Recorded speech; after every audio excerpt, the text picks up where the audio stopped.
Welcome back, everybody. My name is Tucker, and after one of, if not the craziest free agency periods, or at least start to free agency that I can remember, I thought now would be a good time to give my winners and losers of the first day of free agency. Now, to be clear, this covers just like the first 6 or so hours and the initial deals that were agreed to then. So from about 6 o'clock Eastern time to midnight Eastern time, which is the time zone that I live in. So if you don't see something on here that you expected to, like maybe the D'Angelo Russell sign and trade to the Warriors, that's only because that didn't technically occur on the first day, at least my time. And I've got a video coming out later today about all of the sign and trade craziness as well and how that could completely change the way we look at free agency moving forward. But I'm just going to talk about day one winners and losers, and let's just go ahead and get right into it because there's a ton to talk about here. So the first one's pretty obvious. I'm not going to spend too much time on this, but the Brooklyn Nets have to be in this video. They have to be considered a huge winner because all of the momentum about Kevin Durant, Kyrie Irving, and DeAndre Jordan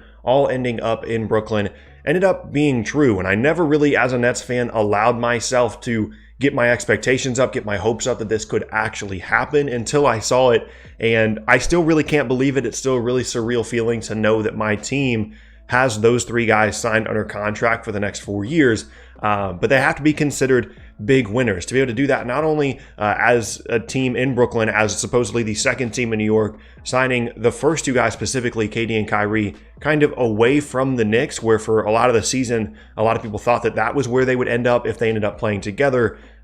They did a lot of things right here. Now, I'm going to be coming out with a video later this week talking about some concerns that I have because there's definitely a possibility that the Kyrie thing ends up being a little bit weird, and we don't really know how KD is going to come back from his Achilles, and you can question the DeAndre Jordan contract if you want to. But regardless, in 2020, when Kevin Durant comes back, the Nets, at least preseason, are going to be considered championship contenders. And even next year without KD, they're still going to be really good. So they have to be considered winners. Next up now, as we go to the negative side, the first loser of the video is the Phoenix Suns. And this is a team that's making a little bit too much of a habit of appearing in the losers section of videos like this. And it's only one reason for this, and that's pre-draft. The Suns made headlines by trading away TJ Warren, who's a good young wing, came off of a good season statistically, did have some issues with injuries, but still had a good season, was on a relatively fair deal, and they decided to just give him away to Indiana, plus a second-round pick for nothing in exchange and to just dump his salary.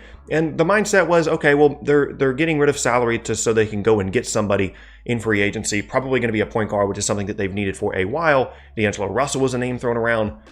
But instead, they traded away TJ Warren for nothing to create cap space to sign Ricky Rubio to a contract worth $17 million a year over 3 years. That's why they traded TJ Warren, was to get Ricky Rubio at a contract that he's not worth, in my opinion. And I understand that it's the Suns, right? Like, they were going to have to overpay to get a player to want to play for them.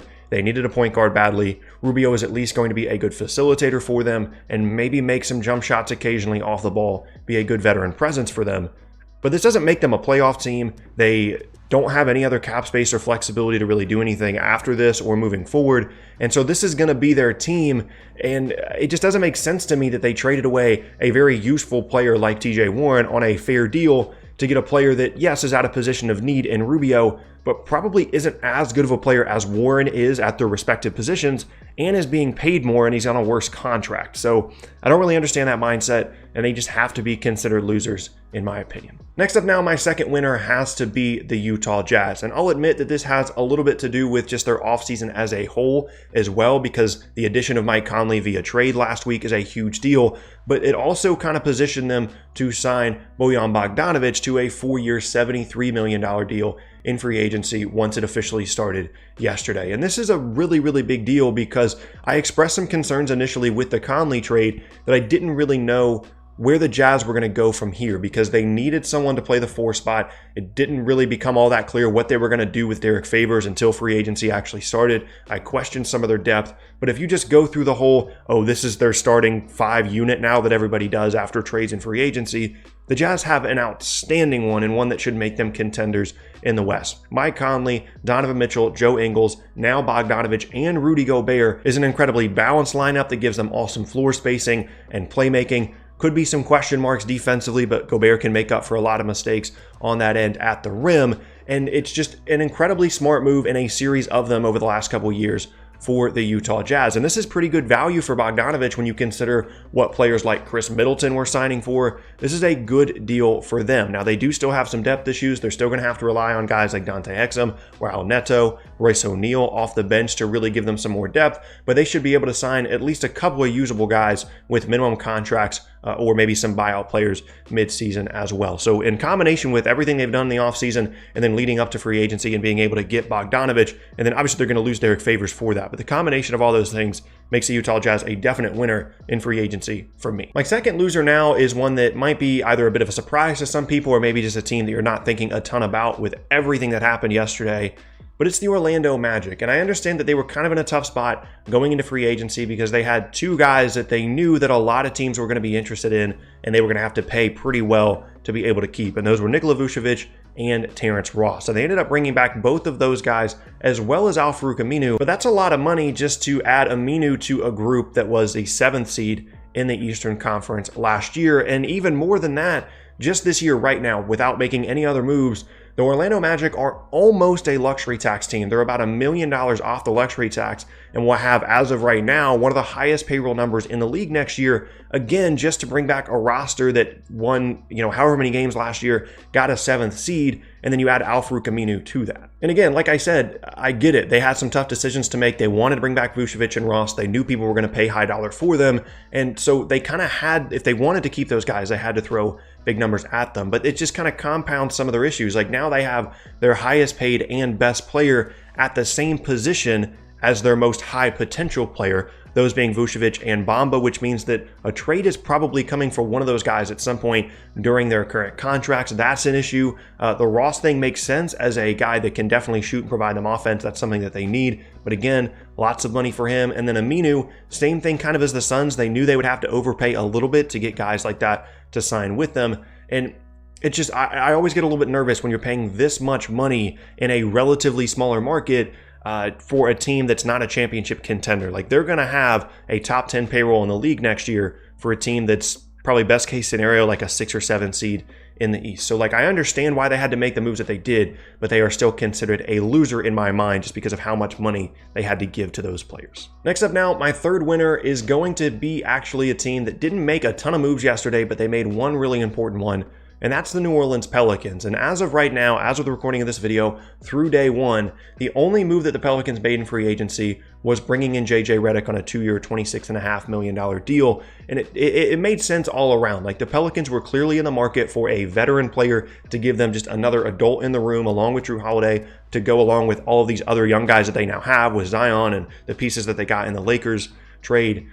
So it makes sense for them, and this is actually really good value for JJ Redick. Like this is a guy that's made almost $20 million a season the last 2 years, and to get him at 13.5 over a 2-year span, even though he's getting up there in age, is really important for them. Obviously, it provides them great spacing, which is off the court as well, showing these guys how to be professionals. It's just an all-around good move for them in a series of really good moves this offseason for the Pelicans, because it doesn't really seem like they're interested in like a full-on rebuild. They understand that they have a ton of Lakers picks. They have all these young players. They have Zion. They have Drew Holiday. Now they have JJ Redick. Like they can be good right away if they want to and still have the flexibility in the future to maybe make a move for a star via trade or just continue to stockpile good young players in the draft. So this move made sense all around for them, on the court, off the court. It was a great move for them to be able to get Redick at the price that they did, which definitely makes them a winner in my book. And last up now, the third loser, and it has to be the New York Knicks. And while I was live streaming and everything during free agency, initially like the first 2 or 3 hours of free agency, I tried very hard to just keep a positive vibe, right? Like I didn't want to crush too many teams. I didn't want to call them out for making bad moves because there was so much going on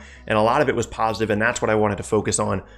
But the Knicks made it so difficult not to criticize them for what they were doing. And there's the obvious stuff, like the fact that they missed out on signing Kevin Durant and Kyrie Irving this offseason. And not only that, but they lost out on them to Brooklyn of all teams.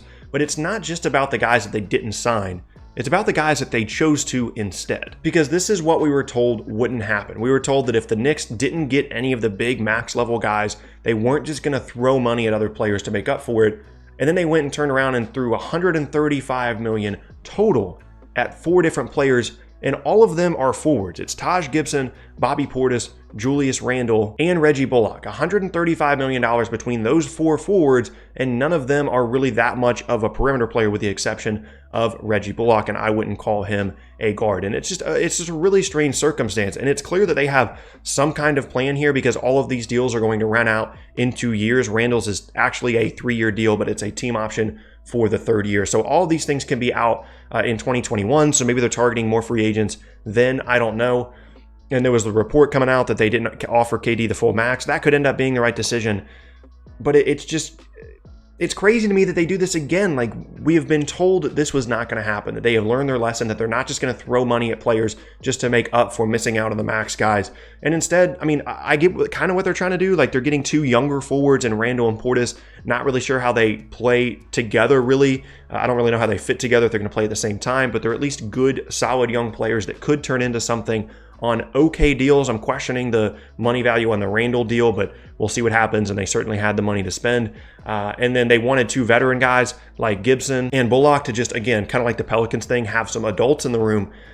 But it just doesn't make sense. Like, on top of the fact that they traded away Kristaps Porzingis to create 2 max cap space slots, and then the fact they didn't get to use them on KD or Kyrie or Jimmy Butler or Kawhi or any of these guys, and then they threw $130+ million at these 4 players, it just doesn't make sense. And kind of going into the night, you could kind of feel that the Knicks were going to be losers because they weren't going to get KD or Kyrie. But the fact that they made it that much worse by signing these other players to deals that just doesn't make any sense, like it's not really going to help them that much, is definitely questionable, even if you think that there is some potential there for players like Portis and Randle to be good for them in the long term. But they have to be considered the 3rd loser. And there you have it. That is going to be the end of the first of today's videos. Like I said, I'll have a second one coming out later today just because there's so much stuff to talk about this week. But those are my initial winners and losers from day 1 of NBA free agency in 2019. Once again, my name is Tucker. I hope you guys enjoyed today's video. If you missed any of my previous videos, then be sure to check out the boxes on screen. Thanks again, and I'll see you all next time.